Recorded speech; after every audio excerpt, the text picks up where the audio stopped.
अगर आप बिहार एसएससी से सिलेक्शन लेना चाहते हो तो मैथ्स और रीजनिंग के बाद जो सबसे ज़्यादा इंपॉर्टेंट थिंग है वो जीके एंड जीएस है। मैथ्स और रीजनिंग के बाद। ऐसा क्यों? क्योंकि मैथ्स और रीजनिंग में 100% स्कोर किया जा सकता है। यहाँ पे कितना भी पढ़ लो 100% स्कोर नहीं किया जा सकता। लेकिन मैथ और रीजनिंग में अगर आप 100% कर लेते हो तो इसका मतलब बिल्कुल ये नहीं कि आप टॉप कर जाओगे पेपर। यहाँ भी आपको पढ़ना पड़ेगा, जीके एंड जीएस में स्कोर करना पड़ेगा, तब जाके ओवरऑल आप टॉप करोगे या फिर सिलेक्शन लोगे। हम लोग इस पर्टिकुलर वीडियो में जीके और जीएस के ऊपर बात करने वाले हैं। किस चैप्टर से कितने सवाल पास्ट में पूछे गए हैं और कैसे उसका तैयारी करें, और क्या हमारा तैयारी करने का पैटर्न रहना चाहिए जिससे कि हमारे एग्जाम में सवाल कॉन्फिडेंटली सॉल्व हो जाए। ऐसा नहीं कि जाने के बाद नहीं बी लग रहा है, 1936 नहीं 1938 लग रहा है, अब भुला गए, चलो 38 टिक कर देते हैं, घर पे आए 36 था भाई। ये वाला सीन नहीं होना चाहिए। 1936 इसका सही आंसर है तो 1936 है। ये सवाल हमें नहीं याद है तो नहीं याद है, याद है तो याद है। कंफ्यूजिंग वाला स्टेट नहीं रहना चाहिए कि पढ़े थे याद नहीं आ रहा है।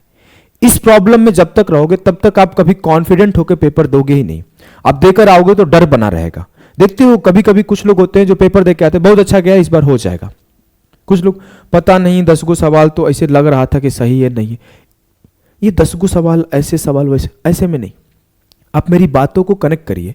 जब आपके सामने मैं 20 सवाल रख दूं तो कुछ लोग होंगे कि 10 ही बनाएंगे, बोलेंगे 10 के 10 ही सही होंगे, और कुछ लोग होंगे कि 12 बना देंगे लेकिन वो 12 में कंफ्यूज है कि सर इसमें ये लग रहा था, उसमें वो लग रहा था, ये लग रहा था, लग रही थी। ये सब नहीं चाहिए। हमें आता है तो आता है, हमें नहीं आता है तो नहीं आता है। ये बीच वाली कंडीशन में खुद को नहीं रखना है। तो ये जो स्ट्रैटेजी मैं बताऊंगा बस वो बीच वाली कंडीशन को हटा के सीधा मुझे आता है वाले कंडीशन में आपको रख देगी। आइए समझते हैं हम लोग। किसी भी एग्जाम के लिए आपको सिर्फ 3 चीज की जरूरत होती है आपको सिलेक्शन के लिए। एक, उसके सिलेबस को समझना, फिर उसके सिलेबस को पढ़ के उसको मल्टीपल रिवीजन करना, 5 से 6 बार 7 बार रिवीजन करना, फिर उसका प्रैक्टिस करना। अगर आप ये चीज करते हो उसके बाद अगर पेपर में क्वेश्चंस को कॉन्फिडेंटली सॉल्व करते हो, बहुत शब्द एकदम यूज हुआ है कॉन्फिडेंटली। जैसे मैथ में आपको दे दूं कि 2 + 3 क्या होगा तो आप बोलोगे 5 ही होगा, कोई हमें हटा ही नहीं सकता। इस तरीके से कॉन्फिडेंटली सॉल्व करते हो तो सिलेक्शन होता है। अब अगर आप देखोगे तो हर जगह हर वीडियो में बहुत लोग इसके ऊपर बात कर लेते हैं, कुछ लोग इसके ऊपर भी बात कर लेते हैं, बहुत कम लोग इसके ऊपर भी बात करते हैं, लेकिन इसके ऊपर कोई बात ही नहीं करता। क्यों? क्योंकि उन्हें एक्सपीरियंस नहीं है ना पेपर में बैठ के कॉन्फिडेंटली क्वेश्चन को डील करने का, सिलेक्शन लेने का, टॉप रैंक लाने का। ये जो पॉइंट है ना बहुत बड़ा गैप मेंटेन करता है एक सेलेक्टेड एस्पिरेंट और एक नॉन सेलेक्टेड एस्पिरेंट या फिर टीचर में। तो आपको मैं उस गैप को फिल करूंगा, ध्यान से समझना। देखो हम लोग बात करते हैं पहले एक छोटी सी चीज के ऊपर। इसके पहले एक चीज और मैं बता दूं। देखो knowledge versus selection. I am not saying कि आपको नॉलेज नहीं चाहिए, आपको नॉलेज चाहिए, आपको नॉलेज की रिक्वायरमेंट है। बिना नॉलेज कभी सिलेक्शन नहीं होता है, लेकिन आपको बहुत ज्यादा नॉलेज नहीं चाहिए सिलेक्शन के लिए। तो हमें सिलेक्शन ओरिएंटेड होना है, यानी ये नहीं कि सिर्फ नॉलेज ओरिएंटेड हो गए हैं। इसका मतलब आपको समझाता हूं। अगर आप देखो तो 11th 12th में मैथ आता है, ग्रेजुएशन में भी मैथ आता है, और कंपिटिटिव एग्जाम में भी मैथ आता है। अगर मैं मैथ के ज्ञान के पीछे भागने लगा कि मुझे मैथ में ये भी आता है, मुझे मैथ में वो भी आता है, और मैंने उस लिमिटेड सिलेबस को अच्छे से नहीं पढ़ा जो हमारे पेपर की रिक्वायरमेंट है, हमें ज्ञान तो बहुत हो जाएगा लेकिन हमारा नौकरी होगा क्या? नहीं होगा ना। अब जहां जरूरत है 2 से 10 तक का पहाड़ा, हम 33 का पहाड़ा आपको सिखा रहे हैं, तो आपका सिलेक्शन होगा क्या? नहीं होगा ना। तो हमें सिर्फ इस पे फोकस नहीं करना है, हमें इस पे फोकस करना है। मुझे पता है कि बिना नॉलेज सिलेक्शन नहीं होता, लेकिन हाँ लिमिटेड नॉलेज के साथ सिलेक्शन होता है। क्या शब्द बोला? Limited knowledge. हमें पता होना चाहिए कि यहां से यहां तक इतना पढ़ लूंगा तो मेरा हो जाएगा। तो हमें लिमिटेड नॉलेज के पीछे भागना है। ऐसा नहीं कि मैं हिस्ट्री पढ़ने लगा तो मैं यूपीएससी लेवल का हिस्ट्री पढ़ रहा हूं, 3 महीना खाली हिस्ट्री ही पढ़ रहा हूं। ज्योग्राफी पढ़ने लगा तो 5 महीना खाली ज्योग्राफी ही पढ़ेंगे और ज्योग्राफी में पूरा नॉलेज गेन कर लेंगे, और हमारे पेपर में उस लेवल का सवाल ही नहीं आता। मैं पढ़ रहा हूं वर्ल्ड हिस्ट्री से एक भी सवाल ही नहीं आया। तो मेरी बातों को आप कनेक्ट करना। You have to analyse before studying. मेरे सिलेबस क्या है, क्या क्या पूछे जाते हैं, और उसके लिए मुझे कितना पढ़ना पड़ेगा, और उतना पढ़ने के बाद मुझे क्या प्रैक्टिस और क्या क्विजेज, क्या टेस्ट देना पड़ेगा। इस छोटी सी बात को लोग समझ नहीं पाते, 2 साल 2.5 साल 3 साल वेस्ट हो जाते हैं, क्योंकि कोई आएगा कुछ बता देगा, कोई आएगा कुछ बता देगा। तो अब चीज़ों को बहुत क्लियरली समझना, हमें किस पे फोकस करना है, सिलेक्शन पे। मुझे पता है नॉलेज चाहिए, लेकिन लिमिटेड नॉलेज के साथ सिलेक्शन हो जाता है, लिमिटेड नॉलेज। तो हमें अपना जितना सिलेक्शन के लिए रिक्वायरमेंट है उतना लिमिटेड नॉलेज के पीछे भागना है, ठीक है। अब चलिए मैं बात करता हूं मेरे भाई कि हम लोगों के, अगर आप बिहार एसएससी 10+2 के 2011-12 और 2014-15 के पेपर को देखोगे तो किस चैप्टर से कितने सवाल आए हुए हैं। सबसे ज्यादा 2014-15 में पॉलिटी से सवाल आए हुए हैं। पॉलिटी मतलब होता है राजनीति शास्त्र, static GK, geography, history, economy और करंट अफेयर्स और बिहार पंचायत। अगर आप देखो current affairs, economy, history, geography, static GK, polity, आपने देख के क्या समझा? सबसे पहले मेरे दिमाग में यह है कि भैया इकोनॉमिक्स पे ज़्यादा फोकस नहीं करना है, एक सवाल आएगा छोड़ भी दूंगा तो मेरा काम बन जाएगा। सबसे पहले फोकस किस पे करना है? सबसे पहले हमें फोकस करना है किस चीज़ पे? History, geography, polity. क्योंकि static is nothing but the part, main important part होता है ज्योग्राफी का ही, और कुछ करंट अफेयर्स का पार्ट होता है। तो अगर आप इन 3 को अच्छा से करोगे, हिस्ट्री, ज्योग्राफी, पॉलिटी, उसके बाद करंट अफेयर्स और स्टैटिक आपका खुद ब खुद काफी हद तक होने लगेगा। मतलब हमारा मेन पार्ट निकल गया, मेन पार्ट निकल गया। बिहार पंचायत बहुत छोटा सा टॉपिक है, अगर आप एक दिन पढ़ोगे बिहार पंचायत सर्च करके तो आपको 2 घंटे 1.5 घंटे में बिहार पंचायत का काम खत्म हो जाएगा, सब कुछ याद हो जाएगा। तो ये आपको बहुत छोटा सा टॉपिक है, ये आपके एक दिन का 2 आवर से 3 आवर का काम है। आप यूट्यूब पे भी सर्च कर दोगे एवरीथिंग अबाउट बिहार पंचायत, आपको 1 वीडियो 2 वीडियो मिल जाएगा। एक कॉपी पेज ले लो, पेज पेन ले लो और उसे लिख लो, काम खत्म। इधर से 5 सवाल आए, 6 सवाल आए, 7 सवाल आए, इसके लिए ज्यादा सोचना नहीं है। क्लियर है? तो हमने पहला काम खत्म कर दिया इसका। इसको आपको बस वो 2 से 4 पेज होंगे इसके, इससे ज्यादा नहीं होंगे। 3 पेज 2 पेज होंगे, 2 पेज 3 पेज में इसे लिख लेना है और इसे आपको चिपका देना है। मन कर रहा है चिपका दो, या फिर हर 10 दिन पर 7 दिन पर एक बार खोल के पढ़ लो। पेपर आए तो 2-3 बार पढ़ लेना बस पेपर देने से पहले। इसका काम खत्म। जो हमारा मेन पार्ट है वो ये 3 पार्ट है, पॉलिटी, ज्योग्राफी और हिस्ट्री। पॉलिटी, ज्योग्राफी और हिस्ट्री, देख रहे हो मेन वेटेज इसी का है, 10, 4, 14, 6, 20। और मैंने क्या बताया कि स्टैटिक जो है ना इन्हीं तीनों का पार्ट है और कुछ करंट अफेयर्स का पार्ट है। तो स्टैटिक भी काफी हद तक आपके ज्योग्राफी से ही कवर होता है। पूछता है कौन सा तेल का खदान कहाँ है, कौन सा कोयला का खदान कहाँ है, यही सब। तो ये सब तेल का खदान, ये कोयला, ये सब कहाँ से आता है? ज्योग्राफी से आता है। मैक्सिमम सवाल ज्योग्राफी से ही बनते हैं स्टैटिक में। अब हम लोग बात करते हैं पहले हिस्ट्री के ऊपर। अगर मैं बात करूं मेरे लाल हिस्ट्री के ऊपर, तो अब ध्यान से सुनना, एक एक चीज को ध्यान से सुनना। हिस्ट्री को हम लोग 3 पार्ट में बांटते हैं। हिस्ट्री क्या है? 3 पार्ट में बटेगा। वो 3 पार्ट क्या होता है मेरे लाल? वो 3 पार्ट होता है ancient history, medieval history, modern history. Ancient को प्राचीन भारत का इतिहास बोलते हैं, मेडाइवल को आपके मध्यकालीन इतिहास बोलते हैं, मॉडर्न को आपको आधुनिक इतिहास बोलते हैं।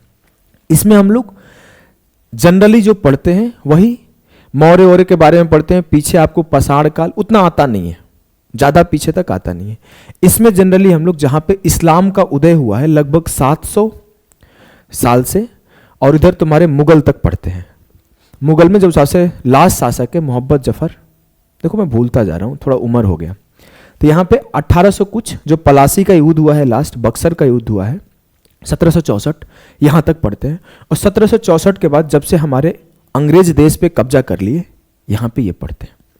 ये 3 पार्ट हम लोग पढ़ते हैं। अब अगर देखा जाए पेपर को एनालाइज करके, तो जो सबसे ज्यादा सवाल आता है वो मॉडर्न हिस्ट्री में आता है। मतलब जब से अंग्रेजों ने कब्जा किया, तो इसको भी 3 पार्ट में बांट दिया जाता है। अंग्रेज कब्जा किए, फिर 1857 का आंदोलन हुआ, उस 1857 की क्रांति, उसके बाद गांधी जी आए, तो इसे भी 3 पार्ट में बांट दिया जाता है। तो आप गांधीयन इरा अलग पढ़ लोगे, 1857 रेवोल्यूशन अलग पढ़ लोगे, कांग्रेस का फॉर्मेशन 1885 में हुआ वो अलग पढ़ लोगे, और कुछ जो एक्ट वगैरह थे जब आए थे, जब लॉर्ड वगैरह थे, वो अलग पढ़ लोगे, ऐसे 3-4 पार्ट बांट के। लेकिन हमने नोटिस क्या करा, हमने मेन पॉइंट क्या पकड़ा, हम लोग मेन पॉइंट ये पकड़े भाई कि सबसे ज्यादा सवाल यहां से आता है। तो मैं पहला काम करूंगा, modern history in complete video, इन्हें एक कंप्लीट वीडियो में सर्च करना, वो इन वन कंप्लीट वीडियो। आपको यूट्यूब पर 8 घंटा 10 घंटा का एक वीडियो मिल जाएगा, 7 घंटा का मिल जाए, 12 घंटा का मिल जाए, 11 घंटा का मिल जाए, मुझे फर्क नहीं पड़ता। मैं उसे उठाया, एक बार 3-4-5 दिन टाइम लेके, 6 दिन टाइम लेके 2-2 घंटा पढ़ लिया। एक किताब रखना है, मैं मान लेता हूं मेरे पास जो बुक था वही लूसेंट मान लेता हूं, आपके पास कोई और किताब होगा, कोई भी एक किताब रख लो। लूसेंट हमने एग्जाम्पल के लिए मान लिया, लूसेंट सबसे पॉपुलर किताब है, हर घर में मिल जाता है। लूसेंट रख लिया। अब हुआ क्या, मैं पढ़ रहा हूं, साथ साथ लूसेंट खोल दिया हूं, लूसेंट में भी मिलाते जा रहा हूं पॉइंट को। नोट्स नहीं बनाना है, लूसेंट में पॉइंट को मिलाते गया, पढ़ते गया, वीडियो मिलाते गया। जब हमने उस 12 घंटे 11 घंटे 8 घंटे की जितने घंटे की वीडियो है, पहले वो वीडियो खत्म कर लिया, फिर लूसेंट से उस चैप्टर को, मॉडर्न हिस्ट्री को रिवाइज किया। अब देखो ये हमारा एक काम हुआ है, इससे हम कभी कॉन्फिडेंटली सॉल्व नहीं कर पाएंगे क्वेश्चंस। ये हमने पढ़ा है, हमें अभी सॉल्व करने सीखना है, उसके लिए हमें सॉल्व करना पड़ेगा। अब जो मेन पार्ट आएगा ना, वो आएगा सॉल्यूशन। देखो in the form of mock test, और आई सजेस्ट कि in the form of quizzes, quiz के फॉर्म में आप सॉल्यूशन करो। आप देखोगे बहुत सारे वेबसाइट है, टेस्ट बुक है, अड्डा है, ग्रेड अप है, बहुत सारे जो फ्री क्विजेज देते हैं, जो पैसा नहीं चार्ज करते, फ्री क्विजेज।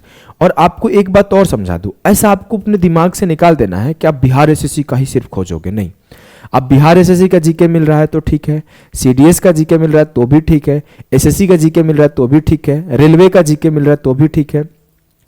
आप किसी के भी, अब आप जीके के क्विज को खोलोगे सारे चीज के, और उसे सॉल्व करना शुरू करोगे। अब क्या होगा, आपको 2 टाइप के सवाल मिलेंगे। एक जिसे देखते ही अरे इसका ही आंसर होगा, ये तो अभी पढ़ा था, इसका आंसर होगा। अब ये चीजें बार बार रिपीट होगी, इसका ही आंसर होगा, इसका ही आंसर होगा। एक इसको तो कुछ समझ में ही नहीं आ रहा है, जो कुछ समझ में नहीं आ रहा है उसी को आपको फिर से पढ़ना है, उसी में सॉल्यूशन। और आपको लगता है कि ज्यादा इंपॉर्टेंट है तो नोट्स पे लिखना है। अब हमने एक पैटर्न देखा, पैटर्न क्या देखा, ये सेम काम सबके लिए, चाहे ज्योग्राफी हो, चाहे पॉलिटी हो, चाहे कोई भी चैप्टर हो, सेम काम। क्या करेंगे हम लोग, पहले एक लॉन्ग वीडियो यूट्यूब पे खोजेंगे, 10-15 मिनट 20 मिनट का काम है, मिल जाएगा फ्री में। उस लॉन्ग वीडियो को हम लोग पढ़ेंगे विथ लूसेंट, या फिर कोई एक हमारे पास जो किताब है लूसेंट, या फिर कोई अदर बुक के साथ। और फिर जो पढ़ लेंगे तो हम लोग उसे रिवाइज करेंगे एक बार, और रिवीजन करने के बाद हम लोग मल्टीपल मॉक टेस्ट और क्विज सॉल्व करेंगे। मेन काम यही है भाई, ये भूल जाओगे।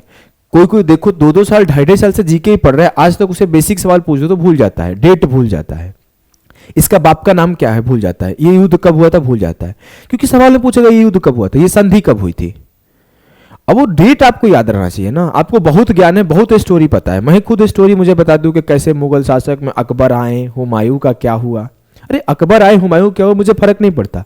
अकबर ने जो युद्ध लड़ा, कौन सा युद्ध लड़ा, किस डेट में लड़ा, ये याद होना चाहिए, क्योंकि हमारे सवाल सीधे सीधे होते हैं पेपर में। तो मल्टीपल आपको टेस्ट प्रैक्टिस करना है, मल्टीपल क्विजेज सॉल्व करना है। समझ रहे हैं ना आप, कोई दिक्कत तो नहीं हो रहा है?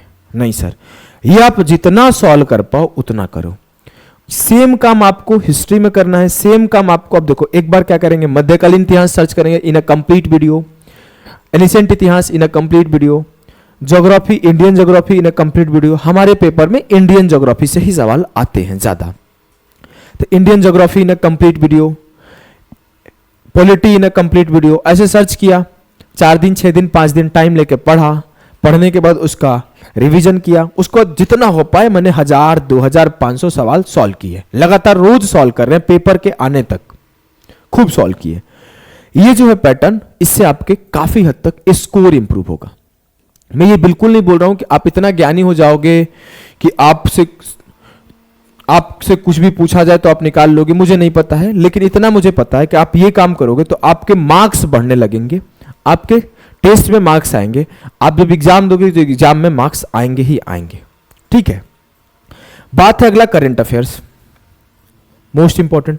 कभी भी करंट अफेयर्स को रेगुलर मत पढ़ो, चाहे कोई भी बहुत बड़ा मिलियन चैनल वाले और चाहे लाख व्यूअर वाले कोई भी सर पढ़ा रहे हो, मैं सबकी रिस्पेक्ट करता हूँ, सबकी इज्जत देता हूँ, उनकी मेहनत को रिस्पेक्ट करता हूँ कि वो पढ़ा रहे हैं खड़ा होके। बहुत मेहनत लगता है पढ़ाने में खड़ा होके, बहुत बिल्कुल आसान नहीं है पढ़ाना। हो सकता है किसी के साथ कोई प्रॉब्लम चल रहा हो, फिर भी मुस्कुरा के हमेशा पढ़ाते रहते हैं। कितना भी घर में परेशानी हो, उनके पर्सनल लाइफ में परेशानी हो, फिर भी पढ़ा रहे होते हैं। इस चीज़ को मैं बहुत इज्जत करता हूँ, हर टीचर को इज्जत करता हूँ, उसकी मेहनत को इज्जत करता हूँ जो बच्चों के हित में काम करते हैं।